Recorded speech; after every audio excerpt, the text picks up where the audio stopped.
కర్నూలు జిల్లా కౌతాళం మండలం యావత్ భారతదేశం ఆగస్టు 15న జాతీయ జెండాలతో ఎటు చూసినా రెపరెపలాడుతుంది.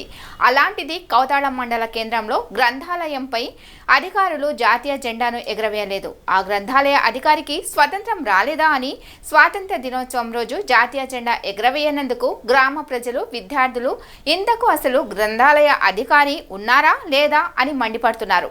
గ్రంథాలయ అధికారికి నెలకు వేలకు వేలు జీతం తీసుకుంటున్నారు. జాతీయ పండుగ రోజు గ్రంథాలయంపై జెండా ఎగరవేయని అధికారులపై జిల్లా అధికారులు చర్యలు చేపట్టాలని ప్రజలు కోరుతున్నారు.